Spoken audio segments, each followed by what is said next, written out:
बिस्मिल्लाहिर्रहमानिर्रहीम। अस्सलाम वालेकुम स्टूडेंट्स। आप सेकेंड ईयर मैथमेटिक्स का लेक्चर नंबर 6 देख रहे हैं। आज के लेक्चर में जो टॉपिक्स हम कवर करेंगे उसमें सबसे पहले inverse of a function. Inverse को हम डिफ़ाइन कर चुके हैं, उससे रिलेटेड प्रॉब्लम भी की थी। मज़ीद इससे मुतालिक प्रॉब्लम आज सॉल्व करेंगे। उसके बाद देखेंगे कि डोमेन और रेंज ऑफ अ फंक्शन क्या होती है, फंक्शन की डोमेन क्या होती है और उसकी रेंज क्या होती है, और उससे रिलेटेड प्रॉब्लम भी करेंगे। इनवर्स फंक्शन से रिलेटेड जो नेक्स्ट प्रॉब्लम है वो है क्वेश्चन नंबर 2 का part 4। For the real valued function f defined below find f inverse of x, f inverse of -1 and verify f inverse of x is equal to f inverse of f of x is equal to x। और जो function इस problem में दिया गया है वो है f of x is equal to 2x plus 1 over x minus 1। तो सेम प्रोसीजर है, let y is equal to f of x, और जो डेफिनेशन है इनवर्स फंक्शन की उसके मुताबिक f inverse of y is equal to x, इसको हमने इक्वेशन नंबर 1 कह दिया। तो f ऑफ x की वैल्यू पुट करते हैं यहाँ पे। जो y is equal to f of x हमने डिफाइन किया वहाँ पे ये f ऑफ x की वैल्यू डाल दी 2x plus 1 over x minus 1। अब यहाँ से हमें x की वैल्यू चाहिए किसी तरीके से। करते यूँ है कि ये डिनोमिनेटर में जो x माइनस 1 नज़र आ रहा है इसको लेफ्ट हैंड साइड पे मल्टीप्लाई कर देते हैं। तो y into x minus 1 is equal to 2x plus 1 आ जाएगा हमारे पास। अब y को अंदर मल्टीप्लाई करें, x y minus y is equal to 2x plus 1। Next देखें, क्योंकि हम x में इंटरेस्टेड हैं तो वो टर्म्स जिनमें x आ रहा है उनको एक साइड पे शिफ्ट कर लेंगे और जिनमें x नहीं आ रहा उनको दूसरी साइड पे शिफ्ट कर लेंगे। तो देखें x वाली टर्म्स थी एक्स वाई और 2x। इस 2x को लेफ्ट पे शिफ्ट करेंगे तो ये बन जाएगा एक्स वाई माइनस 2x, और ये जो माइनस का y था ये राइट साइड पे जाके प्लस का y बन जाएगा। तो लेफ्ट साइड पे हमने x वाली टर्म्स इकट्ठी कर ली, तो उसमें से x कॉमन ले लें दोनों टर्म्स में से, तो हमारे पास आ जाएगा x into y minus two is equal to 1 plus y. Value हमें x की चाहिए, लिहाजा ये जो y माइनस टू है ये राइट साइड पे जाके डिवाइड हो जाएगा और ये हमारे पास x की वैल्यू आ जाएगी। इस x की वैल्यू को इक्वेशन नंबर 1 में पुट कर देंगे। ये equation number 1, f inverse of y is equal to x। यहाँ पे इसको पुट करेंगे तो f inverse of y is equal to x था, x की वैल्यू ये देखें 1 plus y over y minus two put कर दी। तो आखिर में क्योंकि f इनवर्स ऑफ x चाहिए था तो रिप्लेस y बाय x, तो जहाँ जहाँ y आ रहा था वहाँ पे x लिख दिया, तो ये हमारे पास f इनवर्स ऑफ x आ गया। इसको हमने इक्वेशन 2 कह दिया। नेक्स्ट पार्ट में f inverse of minus 1 calculate करना था। तो ये जो अभी हमने कैलकुलेट किया f इनवर्स ऑफ x, जिसको हमने इक्वेशन नंबर 2 कहा, उसमें बस जहाँ जहाँ पे x आ रहा था वहाँ पे माइनस 1 लिख देंगे। सॉरी ये माइनस 1 है, minus 1 f inverse of minus 1। जहाँ पे x आ रहा था इक्वेशन 2 में वहाँ पे माइनस 1 लिख देंगे। तो इन्वर्स था 1 plus x over x minus 2, तो x की जगह ये देखें यहाँ भी माइनस 1 लिख दिया और यहाँ भी माइनस लिख दिया। सिंप्लीफाई करेंगे इसको तो हमारे पास आंसर आ जाएगा 0। नेक्स्ट है वेरिफिकेशन। अब सबसे पहले f फंक्शन में f inverse of x put करना है, यानी फंक्शन f ही लिखना है लेकिन जहाँ जहाँ पे x आ रहा था वहाँ पे f इनवर्स ऑफ x लिखेंगे। तो फंक्शन f था 2x plus 1 over x minus 1, ये जो क्वेश्चन में दिया गया 2x plus 1 over x minus 1। तो 2x plus 1 over x minus 1, x की जगह f इनवर्स ऑफ x लिख दिया और f इनवर्स ऑफ x हम कैलकुलेट कर चुके हैं, इक्वेशन नंबर 2 में आप देख सकते हैं। तो उसकी वैल्यू ये पुट कर दी इक्वेशन 2 से, f इनवर्स ऑफ x की वैल्यू यहाँ भी और f इनवर्स x की वैल्यू यहाँ भी पुट कर दी। इसको सिंपल मल्टीप्लाई करके एलसीएम लेंगे आप, तो ये देख सकते हैं आप x माइनस 2 से x माइनस 2 कैंसिल हो रहा है, और ऊपर देखें पॉजिटिव 2 और नेगेटिव 2 कैंसिल हो रहे हैं, और नीचे पॉजिटिव x और माइनस x कैंसिल हो रहे हैं। ऊपर जो बच के वो हैं 2x plus x which is 3x, और डिनोमिनेटर में 1 plus 2 which is equal to 3। तो 3x ओवर 3 ये 3 कैंसिल हो जाएंगे और हमारे पास बचा x, यही रिक्वायर्ड था। Next f inverse of f of x। अब फंक्शन f इनवर्स लिखेंगे और उसमें x की जगह f ऑफ x पुट कर देंगे।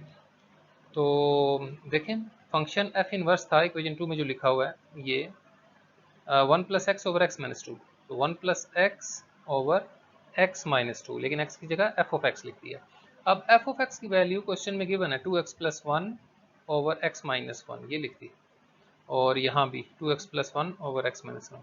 सिंपल एलसीएम लेंगे जब आप तो उसके बाद आप देख सकते हैं x-1 से x-1 कैंसिल हो रहा है, ऊपर +1 और -1 कैंसिल हो रहे हैं, नीचे 2x और माइनस का 2x कैंसिल हो रहा है, ऊपर से उसी तरह से x + 2x 3x और नीचे से 1 + 2 = 3।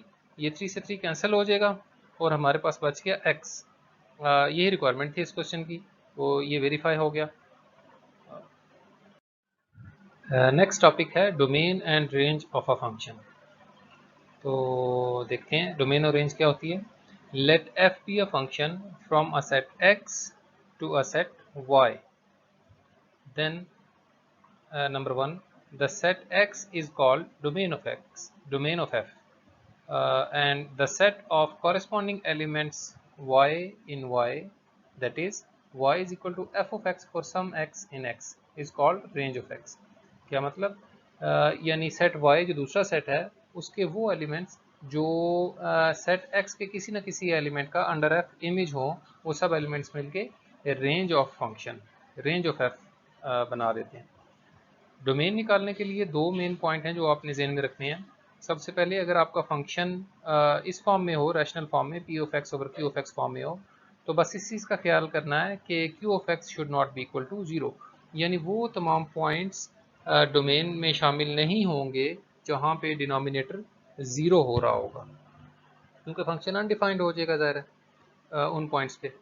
और दूसरी चीज़ आपने ये देखनी है कि जो फंक्शन ऐसे हों जिनमें रेडिकल साइन इन्वॉल्व हो, यानी स्क्वायर रूट वाले फंक्शन, उसमें इस चीज़ का ख्याल रखना है कि P of x is greater than और इक्वल टू 0, यानी जो फंक्शन स्क्वायर रूट के अंदर लिखा हुआ है इसकी वैल्यू नेगेटिव नहीं होनी चाहिए, 0 हो सकती है या 0 से बड़ी, नॉन नेगेटिव वैल्यू होनी चाहिए, क्योंकि अगर स्क्वायर रूट के अंदर नेगेटिव वैल्यू आ गई तो आंसर इमेजिनरी आएगा, जबकि कैलकुलस में हम रियल वैल्यूड फंक्शंस को डिस्कस करते हैं।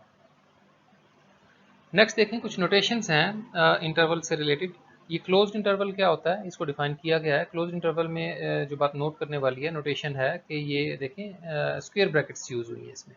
इसका मतलब क्या होता है कि x such that x belong to real numbers, यानी वो तमाम रियल नंबर्स जो कि x कैसा हो कि x इज़ ग्रेटर देन और equal to a but less than और इक्वल टू b, यानी a और b के दरमियान वाले तमाम नंबर इसमें शामिल हो गए और a और b खुद भी शामिल हो गए। देखें इक्वल का साइन भी है यहाँ पे। और नेक्स्ट जो ओपन इंटरवल होता है उसमें स्मॉल ब्रैकेट यूज़ होती है। इसका क्या मतलब है, डेफिनेशन देखते हैं। वो तमाम रियल नंबर्स जो कि a से बड़े हों और b से छोटे हों। यहाँ पे इक्वालिटी का साइन नहीं है, देखें strict greater than x is strictly greater than a and strictly less than b, यानी x a और b के बराबर नहीं हो सकता। a और b के दरमियान वाले तमाम नंबर इसमें शामिल होंगे लेकिन a और b खुद शामिल नहीं होंगे। इसी तरह से सेमी ओपन या सेमी क्लोज इंटरवल्स भी होते हैं। जैसे फॉर एग्जांपल देखें इस इंटरवल के लेफ्ट साइड पे स्क्वायर ब्रैकेट यूज हुई है और राइट साइड पे पैरेंथेसिस यानी छोटी ब्रैकेट इस्तेमाल हुई है। तो इसका क्या मतलब है, इसका मतलब ये है कि इसमें तमाम वो रियल नंबर आएंगे x जो कि ग्रेटर देन और इक्वल टू a होंगे, ग्रेटर देन और इक्वल टू, यानी a से बड़ी वैल्यूज भी इसमें शामिल है और a खुद भी शामिल है। देखें ये स्क्वायर ब्रैकेट थी a पे, जबकि x is less than b, यानी x जो है b से छोटा है, b के इक्वल नहीं हो सकता। तो ये देखें यहाँ पे छोटी ब्रैकेट इस्तेमाल हुई है। तो डोमेन और रेंज से रिलेटेड प्रॉब्लम देखते हैं। Find the domain and range of the function g defined below. Part 1 में जो फंक्शन g दिया गया है वो है 2x - 5। ये सिंपल लीनियर फंक्शन है। सबसे पहले इसकी डोमेन को देखते हैं। तो दो बातों पे हमने गौर करना था कि क्या फंक्शन में कोई फ्रैक्शन आ रही है, और दूसरी बात कि क्या उसमें ये स्क्वायर रूट आ रहा है। तो ये दोनों इसमें नहीं आ रहे, ना तो इसमें फ्रैक्शन है ना स्क्वायर रूट आ रहा है, तो कोई मसला नहीं है इसमें। तमाम के तमाम रियल नंबर्स इसकी डोमेन में शामिल हैं। Set of all real numbers भी लिख सकते हैं, या इसको ये भी नोटेशन है -∞ टू इन्फिनिटी। इन्फिनिटी भी हमेशा ओपन ब्रैकेट लगाते हैं, स्मॉल ब्रैकेट। और जो रेंज है इसकी, आप फंक्शन को देख सकते हैं कि इसमें x की पावर 1 आ रही है, लीनियर फंक्शन है, तो इसके आंसर्स पॉजिटिव भी हो सकते हैं और नेगेटिव भी हो सकते हैं। तो तमाम रियल नंबर इसकी रेंज में शामिल हैं, यानी इसकी रेंज भी तमाम रियल नंबर पे मुश्तमिल है और इसकी डोमेन भी तमाम रियल नंबर्स पे मुश्तमिल है। पार्ट 2 देखें, g of x is equal to x² - 4 जी। तो जो नोट लिखा था उसमें देखें, अगर स्क्वायर रूट आ जाए फंक्शन पे तो स्क्वायर रूट के अंदर वाला जो फंक्शन है वो नॉन नेगेटिव होना चाहिए। तो स्क्वायर रूट के अंदर आ रहा है x² - 4, so x² - 4 should be greater than और इक्वल टू 0। तो अगर तो आपका अलजबरा स्ट्रांग है तो आपको कोई फिक्र की ज़रूरत नहीं है, आप इस तरह से इसको सिंप्लीफाई कर सकते हैं। x² is greater than equal to 4 और स्क्वायर रूट के बाद बनेगा absolute value of x is greater than equal to 2, और इसको जब हम सिंप्लीफाई करेंगे तो इफ़ एंड ओनली x की ये रेंज ये डोमेन आ गई फंक्शन की कि वो तमाम रियल नंबर्स जो कि -2 से बड़े हों या -2 के बराबर हों, सॉरी -2 से छोटे हों या उसके बराबर हों, और 2 से बड़े हों या उसके बराबर हों। इसको इंटरवल वाली फॉर्म में लिखें तो देखें -2 से छोटे नंबर कौन से होंगे, -∞ से -2 तक, और -2 खुद भी शामिल है। देखें x इज़ लेस देन और इक्वल टू -2 और next x is greater than और इक्वल टू 2, उसको हम जब इंटरवल की फॉर्म में लिखेंगे तो वो यूँ बनेगा 2 टू इन्फिनिटी, और 2 को इंक्लूड करना है क्योंकि, तो 2 पे क्लोज ब्रैकेट लगेगी। अब जो ये रेडिकल वाले फंक्शन है, ये जो स्क्वायर रूट इस्तेमाल होता है, ये पॉजिटिव स्क्वायर रूट को डिनोट करने के लिए इस्तेमाल होता है। इसका आंसर कभी भी नेगेटिव नहीं आ सकता। आप 2 या -2 पुट करेंगे तो इसका आंसर 0 आ जाएगा। इसके अलावा कोई भी नंबर पुट करेंगे तो इसका आंसर पॉजिटिव आएगा। तो इसकी रेंज हुई 0 से इन्फिनिटी तक, यानी all non negative real numbers. जो डोमेन हमने कैलकुलेट की, यहाँ पे हमने कुछ अलजबरा की टेक्निक्स यूज़ की हैं। अगर आप लोग इनसे फामिलियर नहीं हैं तो कोई मसला नहीं है, हम इसको डिटेल में देख लेते हैं कि डोमेन कैसे कैलकुलेट की गई है। बात ये थी कि square root of p of x form में, इस फॉर्म में फंक्शन हो तो p of x should be greater than और इक्वल टू 0। तो x² - 4 को ग्रेटर देन और इक्वल टू 0 होना चाहिए, क्योंकि फंक्शन में आ रहा है स्क्वायर रूट ऑफ x² - 4। तो इसको फैक्टराइज अगर हम करें x² - 4 को, तो दो फैक्टर बनेंगे इसके, x+2 एंड x-2। अब रिक्वायरमेंट ये है कि ये ग्रेटर देन और इक्वल टू 0 होना चाहिए। ये इक्वल टू 0 अगर हो, x+2 into x-2 is equal to 0, तो दो पॉसिबिलिटीज़ है कि या तो x -2 के इक्वल हो या फिर 2 के इक्वल हो। एक तो ये बात होगी, यानी x2 के इक्वल हो सकता है या -2 के इक्वल हो सकता है। दूसरी बात है कि x+2 into x-2 is greater than 0। Greater than 0 से मुराद है पॉजिटिव आंसर आना चाहिए। तो देखें ये जो -2, x+2 और x-2 को जब 0 किया तो ये जो दो हमारे पास पॉइंट्स आए हैं -2 और 2, ये रियल नंबर लाइन को 3 रीजन्स में डिवाइड कर रही हैं। ये पहला रीजन है जिसमें -2 से छोटी वैल्यूज़ आ रही हैं, ये दूसरा रीजन है जिसमें -2 और 2 के दरमियान वाली वैल्यूज़ आ रही हैं, और ये तीसरा रीजन है जिसमें 2 से बड़ी वैल्यूज़ आ रही हैं। तो हम चेक करेंगे कि कौन सा रीजन हमारी डोमेन का हिस्सा है और कौन सा डोमेन का हिस्सा नहीं है। तो सबसे पहले देखते हैं, ये जो 3 रीजन मैंने अभी दिखाए आपको रियल नंबर लाइन पे, उनको यूँ लिखते हैं -∞ से -2, ये पहला रीजन। उसके बाद -2 से 2, ये दूसरा रीजन, और 2 से इन्फिनिटी, ये तीसरा रीजन। तो देखें सबसे पहले चेक करते हैं -∞ से -2, यानी -2 से कोई भी छोटा नंबर ले लें आप यहाँ से। तो फॉर एग्जांपल -3 पे चेक करते हैं। -3 को पुट करें यहाँ पे पुट कर लें, बेशक -3 को पुट करें और चेक करें कि आंसर पॉजिटिव आता है या नहीं। तो -3 जब पुट करेंगे तो -3 + 2 विच इज़ -1, और -3 इंटू -2 विच इज़ -5। तो -5 into -1 is +5 which is greater then 0, यानी यहाँ हमारा आंसर पॉजिटिव आ रहा है। हमें चाहिए भी ऐसा ही था, इसका मतलब है ये हमारी डोमेन का हिस्सा है। नेक्स्ट देखते हैं -2 और 2 के दरमियान में। -2 और 2 के दरमियान से कोई भी नंबर ले लें, फॉर एग्जांपल 0 ले लिया हमने। 0 को यहाँ पे पुट करें इस रिलेशन में, तो 0 + 2 is 2 and 0 - 2 is equal to -2। तो -2 को 2 से मल्टीप्लाई करेंगे तो -4 आ रहा है विच इज़ नेगेटिव। ये हमें नहीं चाहिए था। इसका मतलब है ये वाला जो रीजन है ये हमारी डोमेन का हिस्सा नहीं है। नेक्स्ट 2 से इन्फिनिटी। 2 से इन्फिनिटी से मुराद है 2 से बड़ी वैल्यूज। फॉर एग्जांपल हम 3 ले लेते हैं, कोई भी टेस्ट पॉइंट ले सकते हैं आप। तो 3 अगर यहाँ पे पुट करें तो 3 + 2 इज़ 5 एंड 3 - 2 इज़ 1। तो 5 × 1 is 5 + 5 which is positive.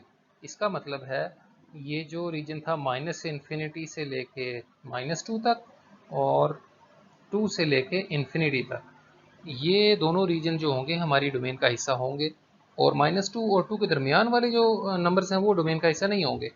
So domain में से ये वाला पोर्शन निकल जाएगा रियल नंबर लाइन का।